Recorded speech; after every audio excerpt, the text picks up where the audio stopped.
What if I told you that the difference between being fodder and being untouchable in Jujutsu Infinite isn't about skill, but about choosing the right curse technique?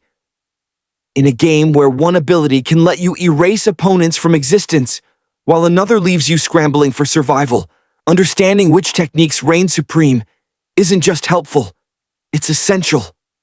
Welcome back, sorcerers.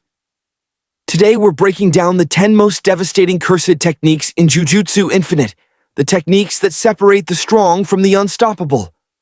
We're not just listing abilities here. We're diving into why these techniques dominate, how they synergize with combat mechanics, and what makes them absolutely terrifying in the right hands. Whether you're a seasoned player looking to optimize your build or a newcomer trying to understand the meta, this ranking will change how you approach every fight. By the end, you'll know exactly which techniques deserve your attention and which ones are overrated traps. Let's start at number 10 with a technique that catches most players off guard: blood manipulation. Now, I know what you're thinking. Blood manipulation doesn't seem that impressive at first glance. But here's what most people miss. This technique isn't about raw damage output, it's about control and versatility.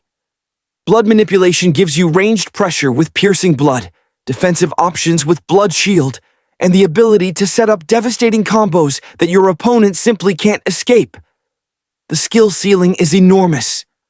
A master of blood manipulation can control the pace of any fight, forcing opponents into disadvantageous positions while maintaining safe spacing. The technique rewards game sense and prediction over button mashing, which is exactly why it earns its spot on this list. At number 9, we have cursed speech. This is where things get interesting. Cursed speech operates on a completely different level than most techniques because it bypasses traditional combat entirely. When you can literally command your opponent to stop moving, you're not just winning neutral, you're deleting it. The technique forces opponents into a guessing game they can't win. Do they approach aggressively and risk getting caught by a command? Do they play defensive and give up stage control? Either way, cursed speech dictates the terms of engagement. The stamina management adds a layer of complexity that prevents it from being completely broken. But in skilled hands, this technique turns every match into a psychological warfare match. Number 8 brings us to Limitless. Yes, the signature technique of Satoru Gojo himself. In Jujutsu Infinite, Limitless doesn't just give you defensive options, it fundamentally changes how you interact with the game's mechanics. Infinity creates a barrier that nullifies most attacks, forcing opponents to either wait for openings or burn resources trying to break through. But the real power comes from combining Infinity with blue and red. Blue lets you manipulate space to pull opponents into combos they thought they'd escaped, while red provides devastating burst damage that punishes any mistake. The technique demands precise timing and resource management, but the payoff is a character that feels untouchable when played correctly. Sliding into number 7 is projection sorcery. This technique is slept on by casual players, and that's a massive mistake. Projection sorcery turns combat into a choreographed dance where you're always 3 steps ahead. The ability to lock yourself into predetermined movements sounds like a limitation until you realize it grants you invincibility frames and guaranteed positioning. You're not reacting to your opponent. You're setting traps they walk into before they even know they're in danger. The technique punishes pattern recognition and rewards players who think multiple moves ahead, making it a nightmare for opponents who rely on reaction-based gameplay. At number 6, we're talking about Shrine. Sukuna's technique is exactly what you'd expect from the King of Curses. Overwhelming, relentless, and absolutely brutal. Shrine specializes in unavoidable slash-based attacks that shred through defenses and health bars alike. Dismantle provides consistent pressure that forces opponents to constantly move, while Cleave adapts to cursed energy levels for guaranteed damage spikes. The real terror comes from the technique's ability to control space. You're not just attacking. You're creating zones where your opponent simply cannot exist safely. Every slash narrows their options until they're cornered with nowhere to run. Number 5 is where we enter the territory of techniques that define the meta: idle transfiguration. Mahito's signature ability translates into Jujutsu Infinite as one of the most oppressive techniques in the game. The core concept is simple but devastating. You're constantly threatening instant kill potential.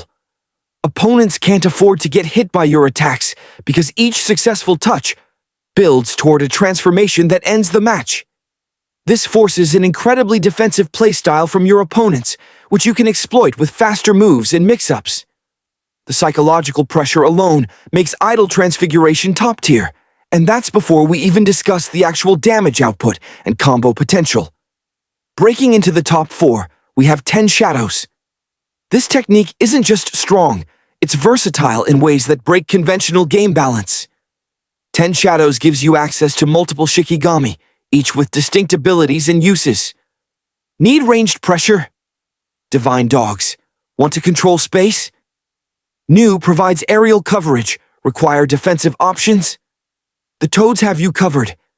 The ability to adapt your toolkit mid-match based on your opponent's playstyle makes 10 Shadows incredibly difficult to counter. And we haven't even mentioned Maharaga, the ultimate adaptation machine that becomes stronger the longer a fight continues. This is a technique that rewards knowledge, adaptability, and strategic thinking. The third spot belongs to Boogie Woogie. Hear me out on this one, because Boogie Woogie might seem simple, but its impact on high-level play is absolutely insane. The ability to swap positions with opponents or objects transforms every interaction into a mind game. Your opponent can never be certain about spacing, combo range, or safety. One clap, and suddenly they're in your face, getting hit by a combo they thought they'd avoided. Or they commit to an attack, and you swap positions, leaving them whiffing while you punish. Boogie Woogie doesn't just give you options, it multiplies every other tool in your kit by making your movement unpredictable and your offense unreactable. At number 2, we're looking at Comedian.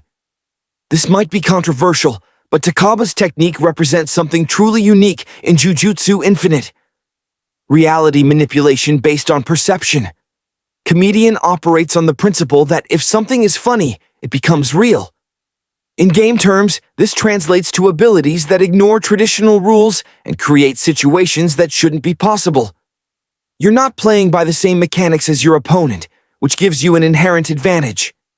The technique requires creativity and understanding of comedic timing, which adds a skill expression layer that most techniques don't have.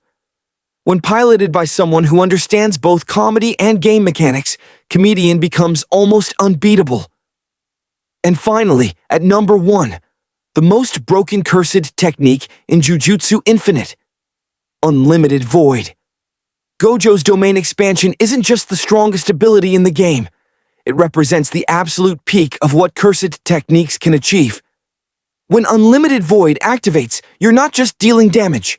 You're overwhelming your opponent with infinite information, stunning them into complete helplessness. In practical terms, this means guaranteed damage windows, combo extensions, and round-ending potential. The domain forces opponents to either have a counter-domain or accept defeat. No amount of skill, no defensive option, no evasive maneuver can save you once you're caught inside. It's the ultimate example of overwhelming power, meeting perfect execution. But here's what makes this ranking truly important. Understanding these techniques isn't just about picking the strongest option. It's about recognizing that Jujutsu Infinite rewards depth of knowledge over surface-level power. Each of these techniques has counters, weaknesses, and specific situations where they shine or struggle.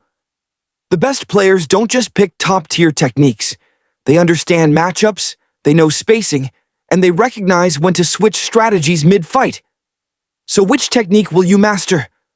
Will you chase the overwhelming power of Unlimited Void, or will you find your edge with the mind games of Boogie Woogie?